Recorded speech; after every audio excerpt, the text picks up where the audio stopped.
T1 news. సింగరేణిలో జరుగుతున్న దోపిడీని అడ్డుకోవడమే తమ లక్ష్యమని BRS party working president KTR స్పష్టం చేశారు. సింగరేణి కార్మికుల ప్రయోజనాల కోసం తమ పార్టీ పోరాటం కొనసాగుతుందని ప్రకటించారు.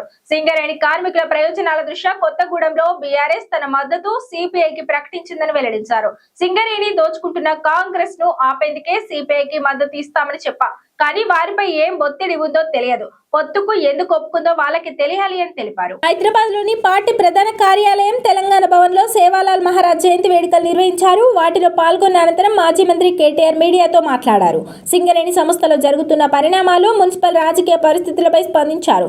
బీజేపీ, కాంగ్రెస్ రెండూ కలిసి సింగరేణి దోపిడీలో భాగస్వాములై సంస్థను నష్టపరిచేలా వ్యవహరిస్తున్నాయని ఆరోపించారు. సిపిఐ, కాంగ్రెస్ ఇప్పటికే పొత్తులో ఉన్నాయని, కొత్తగూడెంలో మేయర్ పదవి పంచుకోవడంలో ఆశ్చర్యమేమీ లేదని పేర్కొన్నారు. ఏఐటియుసి వంటి సిపిఐకి అనుబంధ సంస్థ కూడా ఈ పొత్తును ఎందుకు అంగీకరించిందో తెలియదని, దాని వెనుక ఏ ఒత్తిళ్లు పనిచేశాయో తాను చెప్పలేదని మాజీ మంత్రి కేటీఆర్ తెలిపారు. ఎవరు కలిసి వచ్చినా రాకపోయినా సింగరేణి సంస్థ ప్రయోజనాలు, కార్మికుల హక్కుల కోసం గతంలో ఎట్లా పోరాడామో భవిష్యత్తులో కూడా అలాగే పోరాడుతామని మాజీ మంత్రి కేటీఆర్ ప్రకటించారు. రాష్ట్రంలో దాదాపు 34 చోట్ల హంగు పరిస్థితులు ఉన్నాయి. ఆ ప్రాంతాల్లో కాంగ్రెస్ నాయకుల అరాచకాలకు పాల్పడుతున్నారని ఆరోపిస్తూ కార్పొరేటర్లు, కౌన్సిలర్లను ఎత్తుకుపోవడం, ప్రలోభ పెట్టడం, పోలీసులను ఇంటింటికి పంపించడం, గుండాలను ఉపయోగించడం వంటి చర్యలు జరుగుతున్నాయని కాంగ్రెస్ దౌర్జన్యాలు కేటీఆర్ వివరించారు. మా తండాలో మా రాజ్యం ఉండాలి అనే నా నినాదాన్ని తెలంగాణ తొలి ముఖ్యమంత్రి కేసీఆర్ కార్యరూపంలోకి తీసుకువచ్చి గిరిజనుల ఆత్మ గౌరవానికి న్యాయం చేశారు. గిరిజన గూడాలు, కోయగూడాలు, లంబాడ తండాలకు ప్రాధాన్యమిస్తూ 3146 కొత్త గ్రామ పంచాయతీలు ఏర్పాటు చేశారు. వేలాది గిరిజన యువతకు సర్పంచులు, వార్డు సభ్యులుగా అవకాశాలు కల్పించారు. దాదాపు 30,000 మంది వార్డు సభ్యులు గిరిజన వర్గాల నుంచి ఎదిగారు.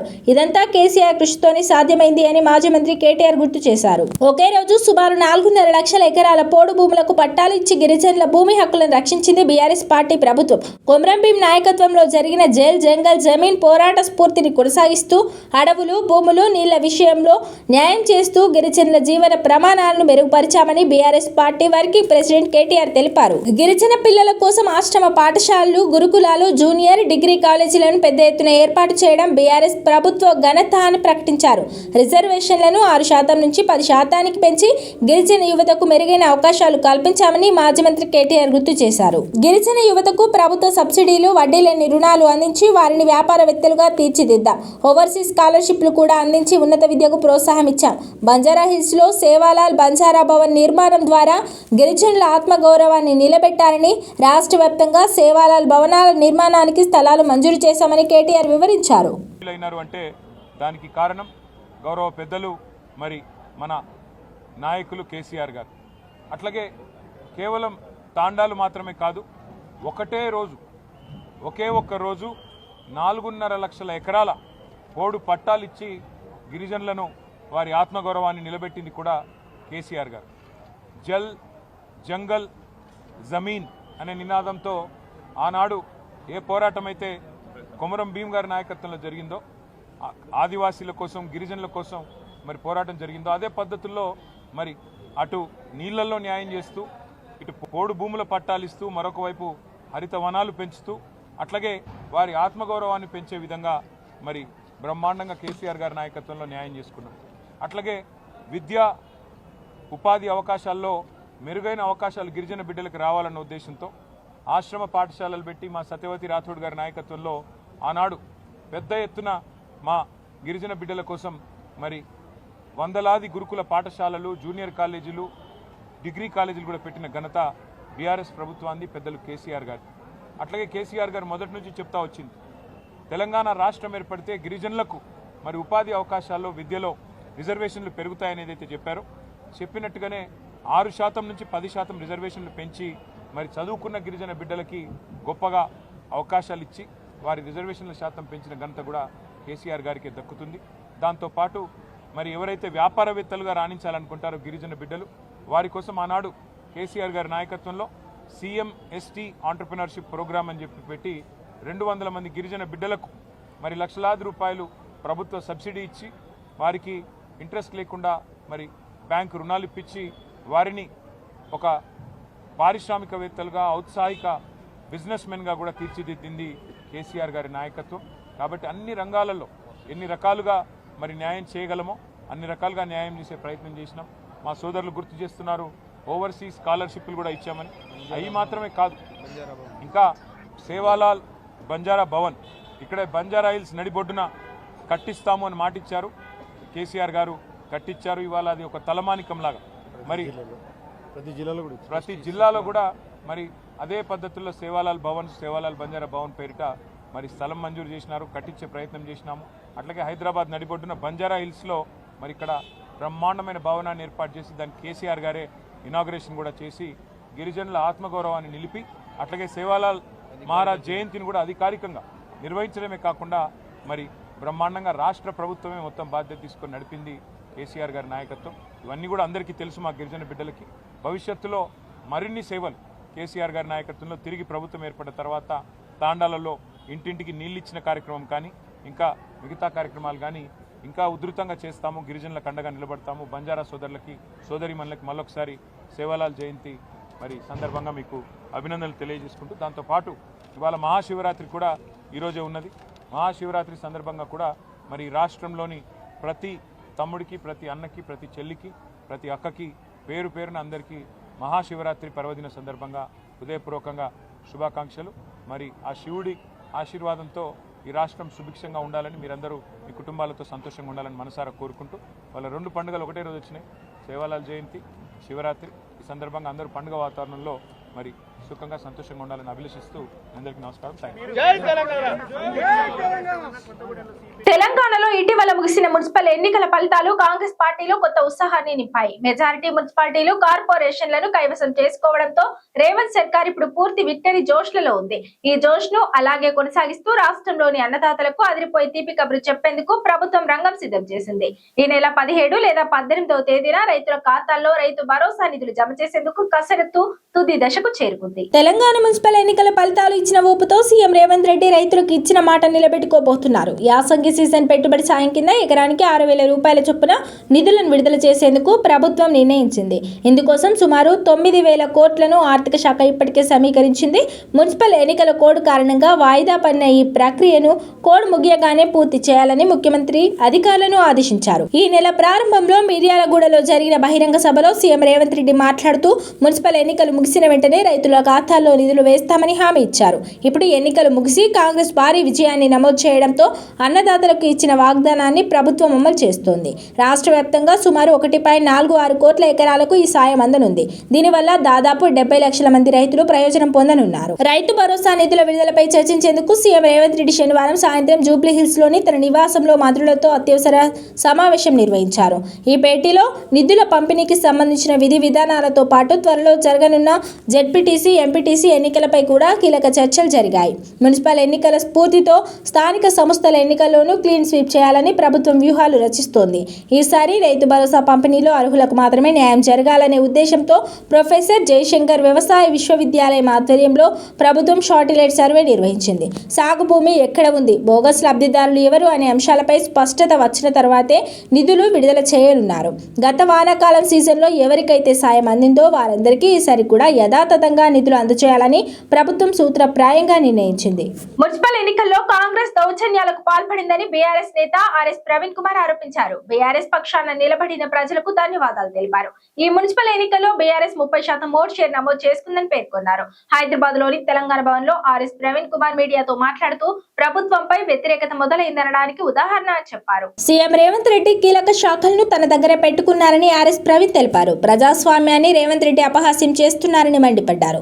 రేవంత్ రెడ్డి పాలనలో రియల్ ఎస్టేట్ కుప్పకూలిందని అన్నారు. రాష్ట్రానికి రెవెన్యూ రాబడి పూర్తిగా పడిపోయిందని తెలిపారు. రాష్ట్ర ఎన్నికల సంఘం కూడా 3 రోజుల ముందే మున్సిపల్ ఎన్నికలకు నోటిఫికేషన్ ఇచ్చిందని తెలిపారు. కనీసం 15 రోజుల టైం ముందే షెడ్యూల్ ఇవ్వాలి, కానీ వారం రోజుల్లోనే అన్ని పూర్తి చేసి రాష్ట్ర ఎన్నికల కమిషన్ మమ అనిపించిందని విమర్శించారు. ఎన్నికల సందర్భంగా కాంగ్రెస్ నేతలు కోడ్ ఉల్లంఘించిన ఎన్నికల కమిషన్ నోటీసులు ఇవ్వలేదని ఆర్ఎస్ ప్రవీణ్ కుమార్ తెలిపారు. గెలుపు కోసం కాంగ్రెస్ అరాచకాలకు పాల్పడుతుందని మండిపడ్డారు. వారికి ఎన్నికల అధికారులు అండగా నిలిచారని అన్నారు. కోడ్ ఉల్లంఘించిన నోటీసులు ఎక్కడా కూడా ఇచ్చిన దాఖలాలు కనిపించడం లేదని తెలిపారు.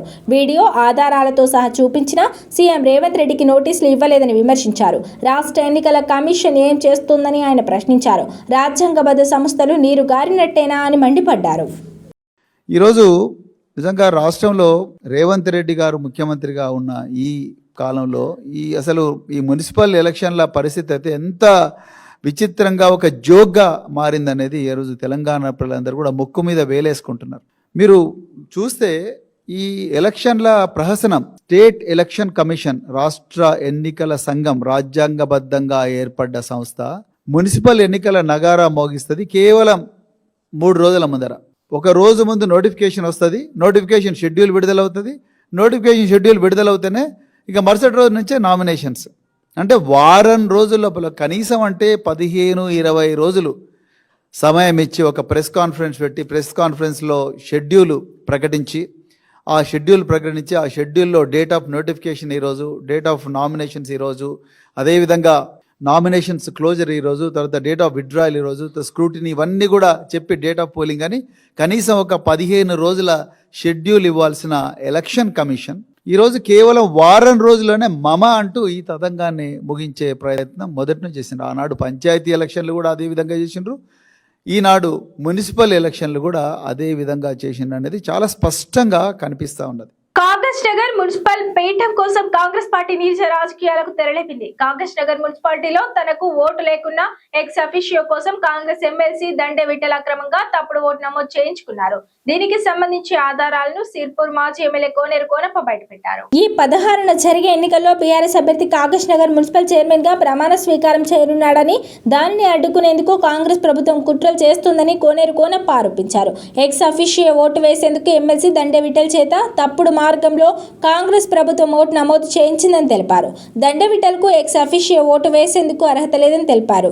దీనిపై తక్షణమే దర్యాప్తు జరిపి విఠల్ ఓటును తొలగించాలని జిల్లా కలెక్టర్, ఎన్నికల అధికారులకు కోనేరు కోనప్ప ఫిర్యాదు చేశారు.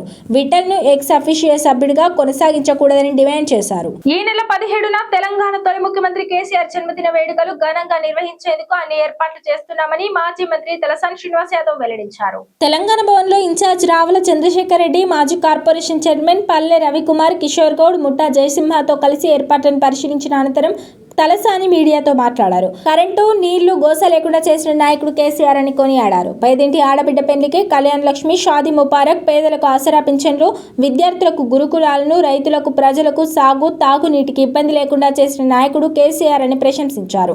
కేసీఆర్ పుట్టినరోజు సందర్భంగా ఆలయాలు, చర్చిలు, మసీదులలో ప్రత్యేక పూజలు, ప్రార్థనలను నిర్వహిస్తున్నామని వివరించారు. 17న కేసీఆర్ బర్త్డే సందర్భంగా తెలంగాణ భవన్ లో కేక్ కటింగ్ కార్యక్రమానికి బీఆర్ఎస్ వర్కింగ్ ప్రెసిడెంట్ కేటీఆర్ ముఖ్య అతిథిగా హాజరు కానున్నారని వెల్లడించారు. మున్సిపల్ ఎన్నికలలో అధికార పార్టీకి దీటుగా ప్రతిపక్ష బీఆర్ఎస్ కు ఓట్లు వచ్చాయని అన్నారు తలసాని శ్రీనివాస్ యాదవ్. దాంతోపాటు ఒక ఆడపిల్ల పెళ్లికి కళ్యాణ లక్ష్మి ద్వారా ₹1,00,000 ఇచ్చినటువంటి నాయకుడు, గర్భిణీ స్త్రీలకు కేసీఆర్ కిట్ ద్వారా ఒక మేనమామలాగా ఆదుకున్నటువంటి నాయకుడు, ఈ దేశం ప్రపంచంలో ఊహించినటువంటి రైతు బంధు అనేటువంటి గొప్ప కార్యక్రమాన్ని తెచ్చినటువంటి నాయకుడు,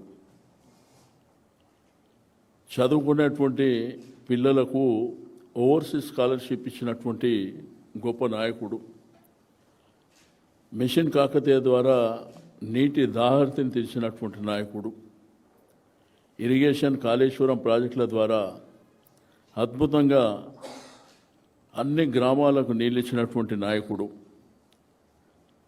ఆసరా పెన్షన్లు 200 ఉంటే 2,000 రూపాయలు చేసినటువంటి నాయకుడు, గురుకులాలు మరి బ్రహ్మాండంగా గురుకులాలు ఏదైతే ఎస్సీ, ఎస్టీ, బీసీ మైనారిటీలకు సంబంధించి అద్భుతమైనటువంటి చదువు అందించాలన్నటువంటి సంకల్పం ఉన్నటువంటి కేసీఆర్ గారి జన్మదినాన్ని మరి గ్రామాలలో కానీ, పట్టణాల్లో కానీ, జిల్లా హెడ్ క్వార్టర్లో కానీ పార్టీ నాయకులందరూ కూడా బ్రహ్మాండంగా ఘనంగా నిర్వహించాలని చెప్పి నేను ఈ సందర్భంగా తెలియజేస్తూ, గుడ్లు కానీ, మసీదులు కానీ, చర్చులు కానీ అక్కడ కూడా ప్రార్థనలు చేసేటువంటి కార్యక్రమాలు.